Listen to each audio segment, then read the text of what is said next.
കുറച്ചു നാളായിട്ട് കേരളത്തിൽ സ്ത്രീകളുടെ പ്രസവം വലിയ ചർച്ചയാണ്. കഴിഞ്ഞ ദിവസം പറയുന്നത് കേട്ടു, സ്ത്രീകളുടെ ഗർഭകാലം എന്ന് പറയുന്നത് 9 മാസവും 9 ദിവസവും ഒന്നുമല്ല, അല്ലെങ്കിൽ 10 മാസമല്ല എന്ന്.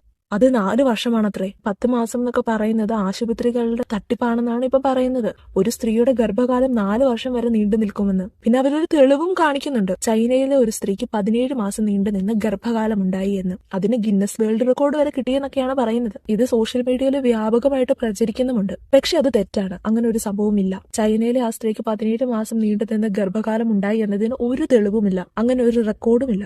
മനുഷ്യ ചരിത്രത്തിലെ ഏറ്റവും നീണ്ടുനിന്ന ഗർഭകാലം എന്നറിയപ്പെടുന്നത് 12 മാസമാണ്, 375 ദിവസം. സാധാരണ ഗർഭകാലം 280 ദിവസമാണ്. 1945 അമേരിക്കയിലെ ബ്യൂല ഹണ്ടർ എന്ന സ്ത്രീക്കാണ് 12 മാസം നീണ്ടുനിന്ന ഗർഭകാലം ഉണ്ടായത്. അത് രേഖപ്പെടുത്തിയിട്ടുള്ളതാണ്. അതിന് കാരണം ഒന്നെങ്കിൽ ഹോർമോണിൽ ഉണ്ടായ വ്യത്യാസം മൂലമോ അല്ലെങ്കിൽ ഗർഭകാലം കണക്കാക്കിയപ്പോൾ പറ്റിയ പിഴവോ ആണെന്നാണ് കരുതപ്പെടുന്നത്. ഇപ്പോഴും അതിലൊരു വ്യക്തത വന്നിട്ടില്ല. പിന്നെ സ്റ്റോൺ ബേബീസ് ഉണ്ട്. ഒരു കുഞ്ഞിന് ഗർഭാവസ്ഥയിൽ ജീവൻ നഷ്ടമാകുകയും അത് അമ്മയുടെ ശരീരത്തിൽ തന്നെ ഇരുന്ന് കല്ല് പോലെ ആകുന്ന ഒരു അവസ്ഥയാണത്. 50-60 വർഷം വരെ സ്റ്റോൺ ബേബി ശരീരത്തിൽ ഇരുന്ന സംഭവങ്ങളൊക്കെ ഉണ്ടായിട്ടുണ്ട്. പക്ഷെ ആ കുഞ്ഞിന് ജീവനില്ലായിരുന്നു. അല്ലാതെ ഒരു സാധാരണ മനുഷ്യ സ്ത്രീക്ക് വർഷങ്ങളോളം ഗർഭിണിയായിട്ടിരിക്കാനൊന്നും സാധിക്കില്ല. അതുകൊണ്ട് ദയവ് ചെയ്ത് ഇങ്ങനെയുള്ള വ്യാജ പ്രചരണങ്ങളൊന്നും നടത്തരുത്.